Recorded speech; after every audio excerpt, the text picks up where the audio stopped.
All right. All right. I'm so excited to introduce our community today to Christine Trimpe. Christine is passionate about guiding Christian women leaders who juggle heavy responsibilities and often put their health last. Does that not sound familiar? Especially for us women over 40, her years in high pressure corporate roles, seeing burnout. I'm hearing that so much, turning sugar off the quick comforts, quietly zapping our energy, our clarity. And then rather than jumping onto diet trends, Christine's sugar-freed method focuses on food, fasting, emotional healing, fitness, and true fellowship. A faith-driven, sustainable approach built for women who want to thrive in their calling. She equips women with tools so that the journey is about lifelong stewardship, not chasing a number on the scale, which welcome, Christine. And we're diving right into the hard stuff today because we're going to talk scales right off the bat. Thank you, Lindsay. I'm really delighted to be here with you today. Oh, I'm thrilled to have you. I feel like even before we hit record, I was just like, oh, we could be lifelong friends. Yes. Yeah. Yes. So, yes, let's talk scales. Let's just do this because you've lived a health journey for a while now as well. And I would be kind of curious how this scale talk comes in and out of your journey. Okay. Well, I will back up to when my health journey began 10 years ago. I went on a trip to the Rocky Mountains and I love mountains. And my husband had a path planned out for us. And I saw the trail marker. It said a half a mile. And I thought, I can do a half a mile to get to Nymph Lake. But I went halfway up that trail. And Lindsay, I could not go another step. I was gasping for air. And I told my husband, I can't go on. I just can't go on. I encouraged him to go on without me. And then once again, my typical MO for 30 years, I sat on the side of that path and I watched all the hikers pass me by. And I had this realization at the time that I couldn't go on living like this. I remember saying a simple prayer like, God, I just want to feel better because after 30 years of yo-yo dieting, that's all I thought I was meant to be fat for life, Lindsay. I thought I was meant to be morbidly obese, and it was really disappointing. But that was my turning point moment. And Hmm. it brought me home to take some really important first steps in getting control of my health. And one of the first parts of my journey was discovering how harmful sugar was to my health. It was contributing to my obesity, to my fatty liver disease, to my obstructive sleep apnea, to my prediabetes, the pain, inflammation, daily headaches, all the things. And so I was very focused at that time on getting to a healthy weight. So you know what that meant? It meant weighing daily. And I did have a pretty good relationship with the scale. I understood the fluctuations. I got to a healthy weight, Lindsay, within about a 2 year period once I finally went completely sugar free. It took a while to get there. But once I got to this like healthy weight range, I was like standing on top of the mountain metaphorically. I was like, oh my goodness, I never imagined in my wildest dreams that I would have this number on the scale. I haven't weighed this number since high school, right? But then, very shortly after I got to this healthy weight, so much in my life, so many life circumstances started crashing down on me. I've been living in a very long season that I call long suffering, and I have been able to maintain a healthy weight. However, it's been a battle. And so Hmm. as you see those fluctuations go up and down once you hit menopause, I live in chronic stress. I'm doing really well healing from that now. We might want to talk about my HPA access burnout a little bit later. But then the focus, like I had to take my eyes off the scale because it was beginning to distract me from actually living healthy and feeling well and energized and vitality and leading women well. So yeah, the scale, it's just I do weigh myself occasionally. It's a tool, right? It's a tool, but there's nothing like feeling it every day, like just feeling like you're in control of your choices. You have excess energy to spare. You have all the things that I never had before in those 30 years of dieting. So that's kind of my relationship with the scale right now, which Yeah. is right where you So jump to. good. It's an No, important discussion, right? so important. And thank you for taking the deep dive here because I need our listeners to hear this. There's no shame. Like, I almost feel like there's gotten to this point where people are nervous to say that I'm looking at the scale or that the scale matters to me. And Mhm. I feel like I need it heard that we are allowed to care. It is a measurement. You said it. It is a Mhm. tool. It's a measurement of Mhm. success, right? And I think where both you and I can see where it can be detrimental is when it is the measurement instead of just one. And Right. like really teaching and reframing what those other measurements of success look like, where this is where I want to dive deeper into your story. But like, how did you get out of just so scale focused to that point? Because I think that's quite a journey too, right? We can know that we need all these other measurements of success, but then the reality of like feeling them in our soul and Mhm. actually like gathering that as Mhm. true wins and that I really am getting where I'm getting, even if the scale didn't tell me that, I Yeah. still feel it. Right. Yeah. So this has been a very long process for me. That mountain trip happened in the fall of 2015, right? And so now we're just like over the 10-year mark of that. But I got to a healthy weight in January of 2018. So, since this like 7, 8 years now, right?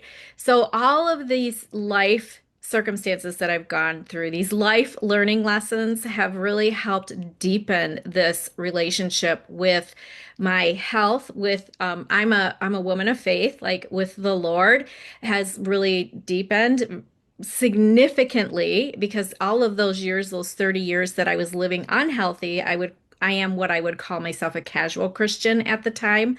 Like I was raised in the church. I knew all the things, right? But I wasn't doing all the things. I wasn't deepening a relationship. So all of that to say, this really has been a journey of physical, emotional, and spiritual health and awakening, spiritual awakening. And I if this should not shock me, but every woman I coach always comes to me and says, I never thought to bring my faith into this battle. Mhm. Mhm. And I'm like, okay, I should be really shocked by that because it seems so obvious now, but I can't be shocked because it was me. Like that was Yes. my lived experience too. So I'm so humbled and grateful that I have the opportunity to help these women bring it all together, bring the body, mind, the spirit, the heart, the soul, bring it all together to be this whole being that the Lord created you to be. I'm just in awe of how God created us uniquely in body, mind, and spirit, and heart and soul. And so bringing that all together, it doesn't happen overnight, right? Like when I got to my healthy weight, I was, like I said, I was standing on the mountaintop, like, come and see. This is amazing. Come and see. I found a new way to eat that has actually Mhm. helped me for the first time in my life. You have to come with me. Oh, but now we have to be healthy in body and mind and spirit so that we can endure the circumstances of life. And like we can still walk it out in a healthy manner with joy in our hearts, even when life comes crashing down. And I don't mean to bring everybody down, but we all face circumstances in life that try to take us out. And had I gone through what I've been going through the past 7 years as old Christine, living very unhealthy. I don't know that I would be here to talk to you about that today, Lindsay. I mean, that's Mhm. just the truth. It would have wiped me out. Oh my goodness, I have chills going through, and I really want to rewind through so much of this because Mhm. you pull out so many interesting tidbits. The first one, the whole standing on the mountaintop and wanting to shout, like, come see, look what, because I Mhm. also want to put the polar opposite of I think what happens sometimes is people reach the number and it's like, I don't have that feeling. I thought I was gonna have that feeling. And now for some reason I don't. Whether it's they thought they were gonna feel so different or a relationship was gonna look so different or whatnot, and it wasn't, right? It wasn't the magic number or your circumstance where it is, but it's fragile it's Mhm. not, and not to your point, not to scare people, but that sustainability piece is like, now what? Now what are our next tools as we walk through hardships, whether Mhm. that's like mentally hard from stress, depression, anxiety, anything like that. Or I've had some clients go through, one client had a tornado hit her house and she was displaced out of her house for 6 months. And talk about like all your habits getting ripped out from underneath you right away is so Yeah. that's a sustainable piece. And so now I want you to flow backwards a little bit. And when you say hard happened, stress happened for you, how vulnerable do you want to be with this? Like, Yeah. give us your whole, like, what did it strip you down to? And how did you find that journey back to, I still feel confident in this piece? Yeah, I love that you said fragile. I've never really described it that way before, but that's exactly what it is. And so I had to build this resiliency. Now, I do realize that looking at how God created me and some of my characteristics and the things I just grew up doing and the career I went into, I have resiliency, I have tenacity, but it was buried. Like I was Mhm. numbing it all, right? With food and sugar and junk food and, emotional eating. So the circumstances for me, like this is the testimony of God working in someone's life that totally unexpected. I discovered the keto way of eating and intermittent fasting in January 13th, 2017. And that really was the last key that I needed to really unlock my obesity and my chronic health issues. And then 6 months later, my son was in a catastrophic car accident. And we thought he was going to be okay because he came out of that. He was rear-ended at 70 miles per hour on the expressway. So it was bad, but he lost consciousness and he has no recollection of that day. But we get to the hospital, he still has all his limbs, right? He's still alive. So we're praising God, like, oh my goodness, thank God, this could have been so much worse. But what we didn't know is that he suffered a traumatic brain injury that was going to drastically change our lives. So we watched him deteriorate for many months. We didn't understand what was going on. I didn't know that the closed head injury would cause behavior changes and personality changes and all that. So just like walking alongside him through these years has been really difficult. Of course, Mm. we had to get, car insurance involved. That was horrific. I don't wish that on anybody, like to have to go through a battle like that with insurance agencies to get them to pay for someone that was injured in a car accident. And then I've just had a lot of other issues. And my parents are aging, they're elderly, they have a lot of health issues. And, my son has been in and out of treatment. And then recently, I suddenly lost my brother unexpectedly, my baby Oh my brother. gosh. Yeah, 49 years old, totally unexpected. One of my favorite people in the whole wide world.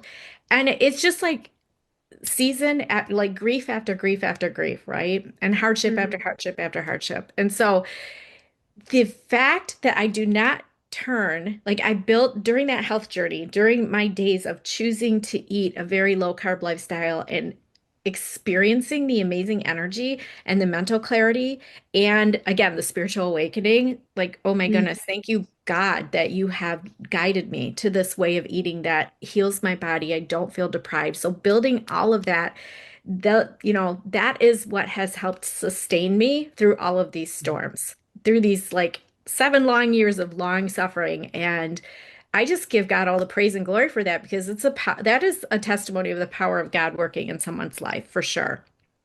You're a testimony because I can tell, like, our pastor always talks about this.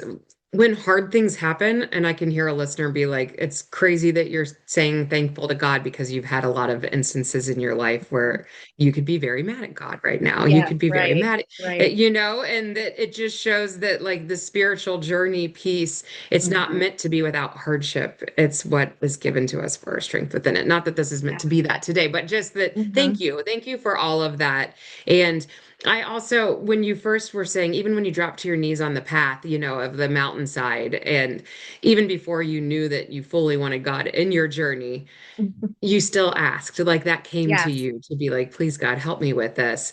And yes. so I think for a lot of people, again, this comes up in our pastors' talks of that it feels maybe shallow to think to pull God into a health journey, my weight loss. Like that Right. feels, and it's not like he wants all of it. He wants all of us. And Mhm. I love that that is strengthened for you over time, which is amazing. And I am so sorry of all the hardship that you have gone Yeah. through. Oh my goodness, Thank you're like you. the, oh, Yeah. from that Oreo phase of life of parents and kids and then loss. It's like Yeah. you Yeah. can't dump another thing on your plate. Right. Like I'm like asking the Lord, please, not, Ah, nothing else, right, Lord? no more. I know. Yeah. Yeah. So I do want to dig a little bit more even with this. So like I feel like you were kind of given the food plan that worked for you. And I do want to emphasize, I think everyone's so individualized with everything, right? So Mhm. like I think we're all capable of coming to the plans that work for us and like an eating style that works for us. But what I know you're going to get to is that we seek food or sugar for certain reasons. And I'd Mhm. be kind of curious, like in your process of change, what had to happen on the emotional side that you were like, yeah, I used to, I would have in this Oh, loss circumstance, I would have grabbed for food, but I've yeah. learned to, what's your pivot, I guess is what I'm trying to ask. Well, when I finally discovered like going super low carb, what I was still filling up on, even though I wasn't eating sugar for a long period of time, like the sweet stuff, the bread, I'm sorry, the brownies or, potato chips, things like that. The Hmm. junky foods, I was still eating a lot of bread, potato, and pasta, thinking like healthy, whole wheat bread, whole wheat pasta, Hmm. thinking that was healthy. But for someone like me who is severely insulin resistant, that's a lot of sugar still, right? Bread, potato, pasta, that is still, as soon as it hits your digestive tract, the enzymes break it down into sugar. So I really didn't have an understanding of that. So when I learned that, that was like the big mind blow. Like, Hmm. oh my goodness. And as soon as I ditched all of that, the day I learned that is the day I ditched it. And then the weight just started falling off dramatically, like 10 to 12 pounds a month for the first couple months. So that was very energizing and very motivating, very, gave me a lot of momentum and just such a relief to finally find something that worked. And not only that, but I wasn't white knuckling my way through it again. I wasn't restricting calories. I was eating as much as I wanted to. I was eating when I felt hungry. I began not eating when I wasn't hungry. At the time I discovered this new way of eating, I was in a diabetes prevention plan. And they were telling me to eat 5 to 6 meals a day to keep my metabolism revving. And like the approved breakfast was oatmeal with blueberries. That is loaded with sugar. That's not good for someone like me, right? And you did talk about uniquely individualized. So we find something that works for us. Well, anybody dealing with insulin resistance, I want you to lean in and listen to this. Like once I switched things up and began eating very low carb, that is when the disease progression reversed. It just everything started getting healthier. And so feeling better, having that mental clarity snap into place, that was the power of like continuing to walk this out and not having to white knuckle something again or to feel like my willpower is going to run out because I actually began adapting a mindset. I didn't even realize it at the time, but this new mindset came into play where food is fuel. And all of my diving into scripture first thing every morning was pointing to the fact that God provides and He gives us whole and wholesome foods to nourish our body, right? And so I call it from God's good smorgasbord. Like that's the Hmm. best way to shop the grocery store is to like shop the perimeter, find the things that God created naturally that don't really need an ingredient label. So everything came into play, Lindsay. And what's really interesting in my sugar addiction training that I did way after the fact, it confirmed everything I experienced that the emotional eating gets better, gets easier. We learn how not to cope with food and to regulate and to soothe and all of that when we get the food choices right first. And I didn't really realize that's what I was doing, but I was making healthier food choices. It was healing my brain from the sugar addiction. It was quieting those cravings because I used to have a lot of food noise. Like all Yeah. those 30 years of dieting, I was constantly thinking about food and fixated on food and where am I going to get my next fix? Yeah. I didn't understand the depth of the addiction to sugar that my brain was crying out for. It wasn't entirely my fault, right? I'd been given so much bad advice over the years, but that getting the food choices first really actually helped with the emotional healing in Yeah. all of this. Yes. Yeah, I'm hearing multiple components come in. Like there is the emotional healing piece. It sounds like your flow and routine even changed. You start your morning now with devotionals. And did that happen prior to all of your change? No, no. No. Actually, when I came home from that mountain trip in Colorado, the first medical intervention I did was a sleep study, which I'd put off for years because I didn't want a CPAP machine. But as soon as I got the CPAP machine, I'm so grateful that was the first medical intervention I took because I started waking up refreshed for the first time in years, right? Yes. And I was like, Yes. okay, this machine actually really helped me. So I actually encourage people to get sleep studies now. Bring the CPAP home. It's going to help you feel better. So I'm waking up earlier. I'm waking up refreshed. And for the first time in my life, I started picking up my Bible first thing every morning. And I haven't put it down since. I mean, that is like the air that I breathe. That is my nourishment for the day. That helps me plan for the day. It sets me up properly. It sets the tone for the day. And so, yes, that happened very shortly after I came home from that Colorado trip. And then everything changed. The weight loss has been wonderful, but the spiritual journey of sanctification and growing closer to the Lord and having a much deeper understanding of how He calls us to care and steward our lives well, like that's the real beautiful thing in this. Yes. So now we have energy, Mhm. right? We Yes. have you have your morning routine, you've got your spiritual end that you can lean into. There's been through finding foods that keep you full, we've pulled out deprivation and diet mentality because you're like, oh, I feel so much better when I can actually eat and feel satiated. Hmm. And there's then hope because you're seeing results. Like there's just, I'm not saying this to you, you know all this. I'm saying this to the listeners. Like there's all these moving components that happen in somebody's journey. And I can like pair this or cite it by a hormonal ladies who, let's say we're sitting in hot flashes and we're in brain fog and we're not sleeping well. Well, when we start to fix that hormonally, it's not that we all of a sudden lose weight because of hormonal fixes. It's because we feel better. And once Yeah. we feel better, we have the mental load and the clarity to deal with what life is about to hand us. So it's just like, it's never as easy, right? It's never as Yeah. easy as one thing. And like, how are we at navigating all the puzzle pieces? So your story just lays that out so beautifully. And even talking about, you mentioned burnout and like you've been in some really high achieving, high thriving careers, however, also extremely stressful. Mhm. Like, how do you pull yourself out of that and and see a different way?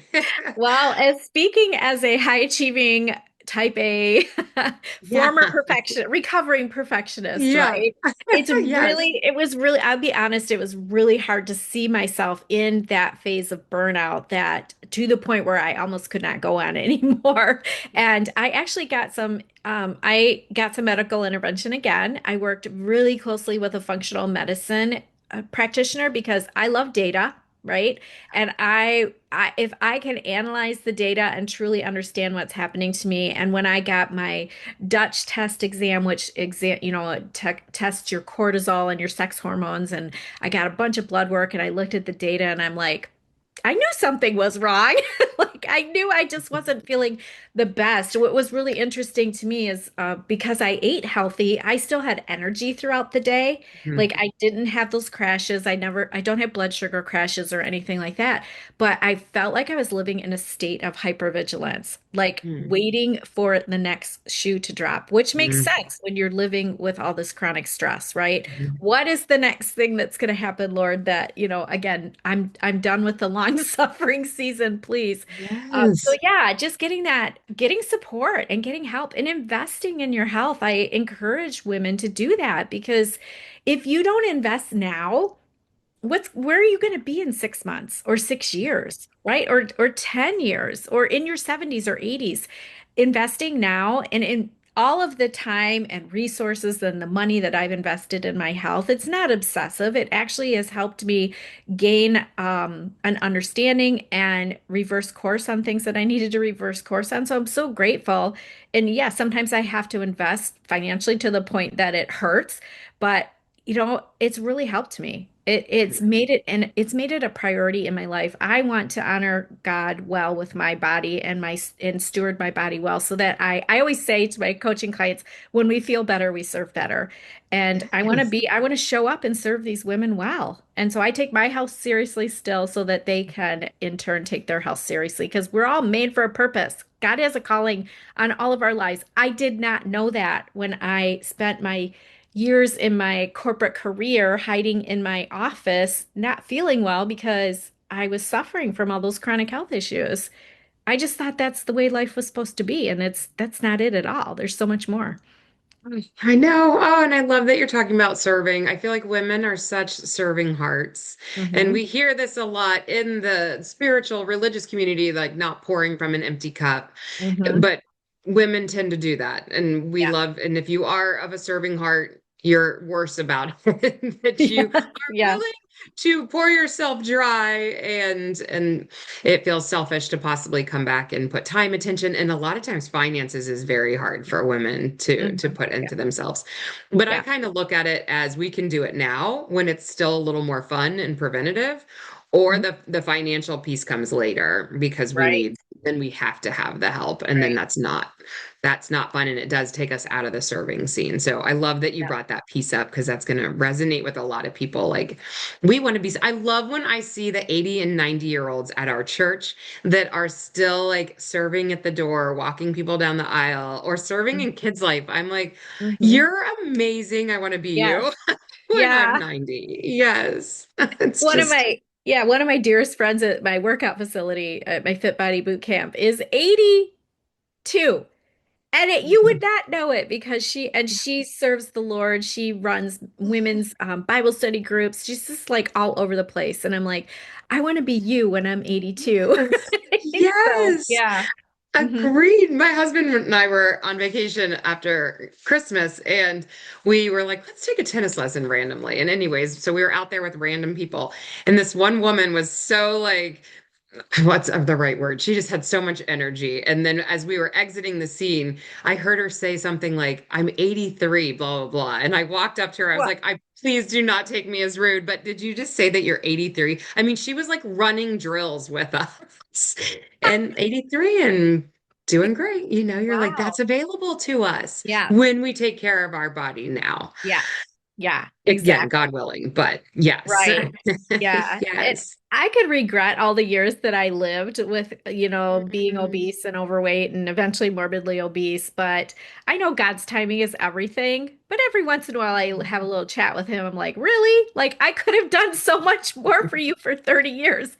But I know I had to go through those seasons of life to have that experience, and to Yes. break free. I I realize now the bondage I was living in. And so now that I always tell my coaching ladies when I'm meeting them or, connecting with women, I'm like, I know exactly where you are. Like I have been there and I know where Mhm. you are. I know where you've been. I know all the things you've tried. I Mhm. know how you're feeling and you're not telling anybody. Like I didn't even tell my husband how shameful I felt, how ashamed I felt in my circumstances.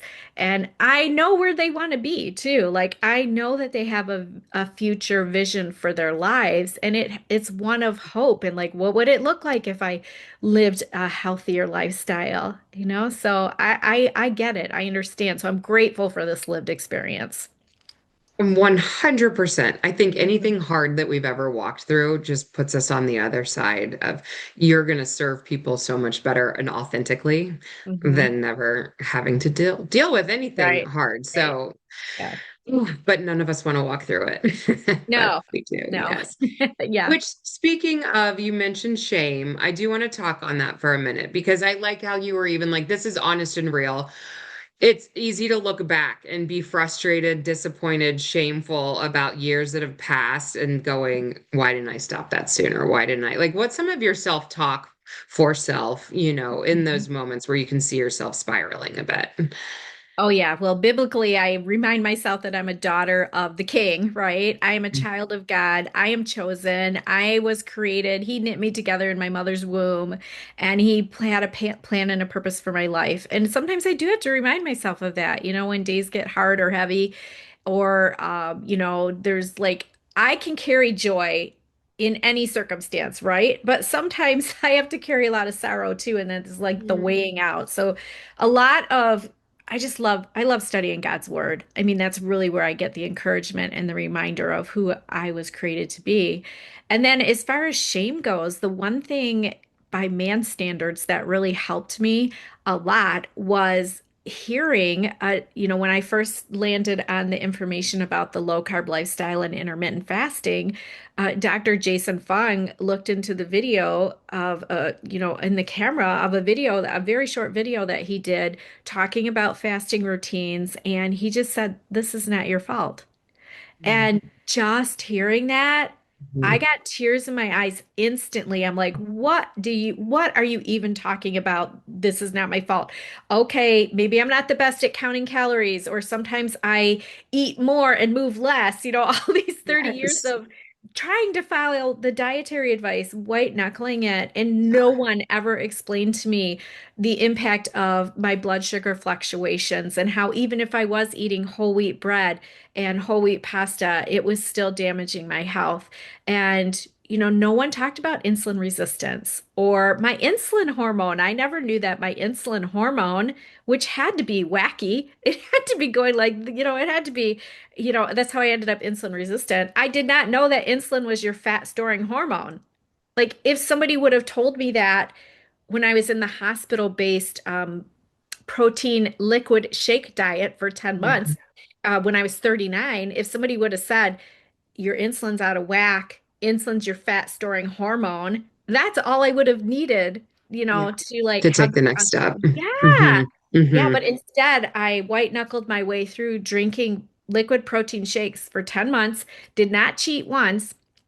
They put me on maintenance on food, reintroduced things like a half a baked potato and whole wheat bread and whole wheat pasta. And I was still being very adherent to their plan. And I started gaining weight again.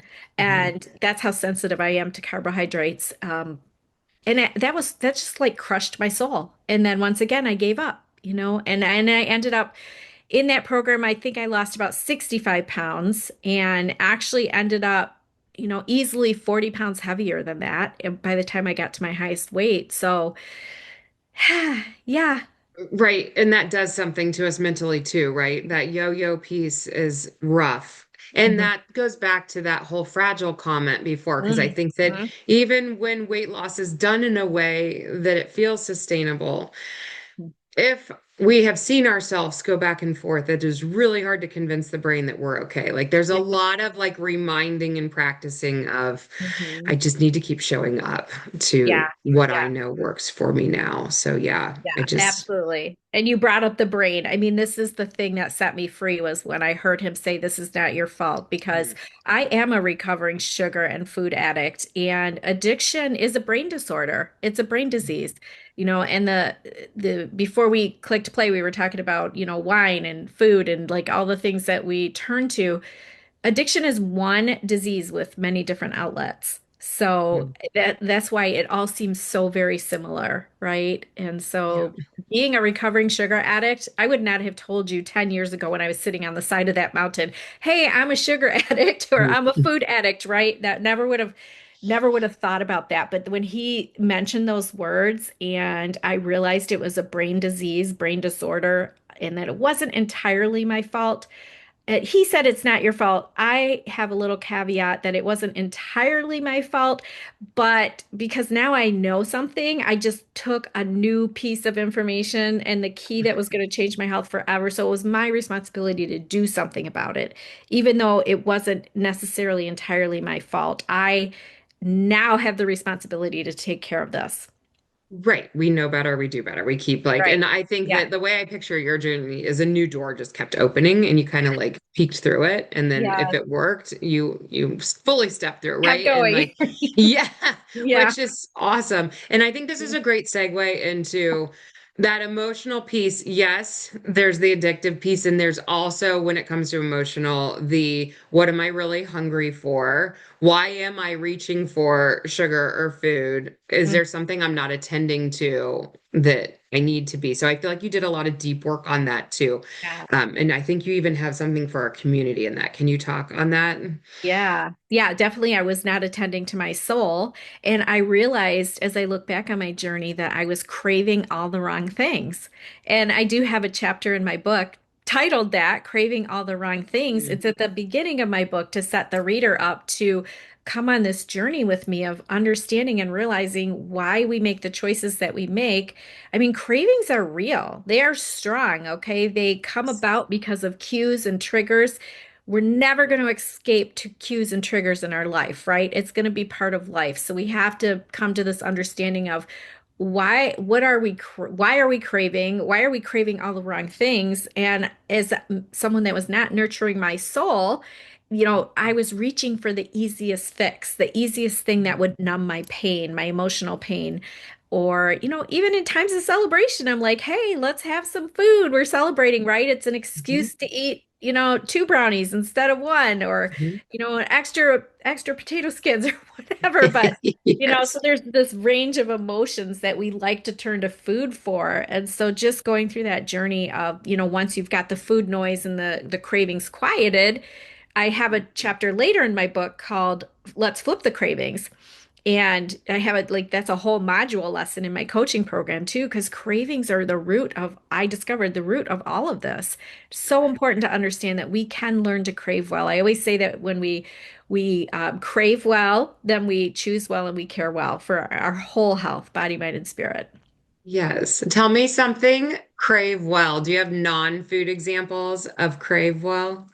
Yeah, I mean, God's word is full of encouragement and scripture that even talks about this hunger and this thirst for his word, right? And so, one of the things, like one of the tools that I use that help me and the women that I coach is if we're going through a rough season or an emotional day, go and find a verse, a key verse that is important to you that's going to help you navigate your way through this day that you can turn to. And it is like his living word is living water. It really can. I know might sound a little like really to some people, but really it is like Jesus is the bread of life, right? And he says that. So I now can say that I don't miss bread because I have the bread of life. I mean, it sounds simple to say it. It is quite the journey to experience it, but it really is life-changing. God's word is in my relationship with him is what changed my life. And again, the weight loss was a wonderful side benefit because I feel so much better, but just having this deeper hunger and thirst for his word and for righteousness and a sanctification journey and all the beautiful things that help me show up to serve others well is, really that is satisfying. Yes, and so beautifully said. And I'm going to take it to a little bit of a shallower level because I love what you just said. And then even for our women, like craving sleep, Mm, craving me time, getting to mm, just sit in your house alone by yourself. Like I think so many of our women are just run into the ground and have zero time for themselves. So yeah, it's like there is that spiritual side. There's also the like tending to self and yeah, this whole just other way. yeah, And then the understanding of it, of understanding if I'm craving food, sugar, alcohol, it really could be because I didn't do my morning routine this morning. I didn't wake up right. and do my devotional and I lost my rhythm. I lost my flow. Or I didn't get a good night's sleep last night and I can tell I'm totally craving something. Or, Yeah. right? Like there's all these. And I think this is where women sometimes get like, this is too much. But it's also like, it's just another layer of understanding. It's not Mhm. to freak people out that there's still so much out there to learn. It's just that this is why we need resources and it's worth Yeah, having somebody handhold us through it so that yeah, they can see our blind spots and go, you're sleep deprived. yeah, You need right. spirituality in your life, like you Yes. need. Yeah. Yes. That's awesome. Yeah, that is so true. And, I always encourage women to make time for themselves. And it is hard, and Mhm. I have the opportunity to coach women like 35 to 70, right? So we've got the 35-year-olds that are still driving kids to soccer practice, and then I've got the 70-year-olds that are like, what am I supposed to do with my time? I'm completely Yeah. bored and I want to Yes. eat, right? So there's quite a spectrum, but we also get Yes. to learn from each other too, like in the group coaching calls. Do you do group coaching calls? I Yeah, do, and I love them. Don't you love so, them? yeah, Mm, so powerful. I'm so glad that that's how I designed my program because it's so powerful and scientifically backed that women are more yes. successful when they're in a group coaching environment. So just seeing everybody support each other and love on each other it's just a beautiful thing. But yes, and it feels awkward to like, okay, ladies, we really do need to make time for ourselves, or we really do need to make this a priority in our life. All right. Mhm. And it's just I'm really big on habits. Okay, so we've got the cues, we've got the cravings, we've got the response to the cravings. We have to really begin to establish better, healthier habits, better systems. Systems is another way to put it too. Mhm. And then things can start changing. Like we just start stacking all those little habit changes on top of each other, and it's a process. It can take time. And there's nothing wrong with it taking time, right? I know when I was in those 30 years of yo-yo dieting, I was like so regimented. Like I'm an accountant before I was called to write and speak and coach, I had a career in accountancy. I love spreadsheets. So I used to keep a spreadsheet of my weight and Mm, like how many calories did I eat today? And I could just see how rigid that was, mm, and mhm. how exhausting it was. And so now there's so much more freedom. And I don't count calories. I eat until I'm satiated. I eat twice a day in response to my hunger cues. It's just so much freedom. Yeah. Yeah. Yeah. Yeah. Freedom. No, Freedom's the word. freedom. So I, Yeah. yes, I think of freedom and food and freedom and movement and like why Mhm. this is also important because if we Mhm. can keep our bodies healthy, then that movement is all the freedom we ever wanted as well. Yeah. So it's just, Yeah. Yeah. yes, thank you. Such good. So anybody who's going, wow, I really like Christine. I would like more of her. I'd like to hear more Yeah. about this. Where are the best places to send individuals? Yeah, they can go to my website which is my name, ChristineTrimpe.com. And at the top menu, they can actually get a chapter, that free chapter I was talking about, the Yes. craving all the wrong things. They can read that so they get a little taste of my coaching and my writing style, which is that's a chapter from my book. I never mentioned the name of the book. Sorry. It's okay. It's called Sugar Freed. That's my signature method, Sugar Freed. Stop losing the weight loss battle, start gaining the victory. It is a faith-based book for Christian women. Although I do have a lot of women that are not Christians read it and really get a lot out of it, and men sending me messages Mm. too. But craving all the wrong things, if you just click on it says start with a free sample on my website, the little box, and you can get a copy of that. And once you have access to that free chapter, you have access to my whole resource library of freebies that I have, Awesome. guides, all kinds of things in there. So I would love to connect with you. You can get on my email list by doing that. Okay, well, that's fabulous. I think it's such a good plan. Listeners, hear this. Whenever we want to take a deep dive, to be able to go grab the free resources, listen to the things that you have, read the things that you have, Mhm. and just again get a feel of like, is this for me? So, thank you. My goodness, thank you for Yeah. your time, your wisdom on the show today. And I always like to wrap up with this one last, like, if you could wrap our listeners in your arms and the one hope and prayer that you have for them as we send them off, if they heard nothing else, what do you pray they heard today? Yeah, I would definitely put their cheeks in my palms and I would say, God loves you and he has a plan and a purpose for your life. And I know you might feel that that's not possibly true right now in your circumstances, but just have hope, find hope, pick up his word, and stick close to women that can encourage you and support you along the way. So good. Thank you. Thank you.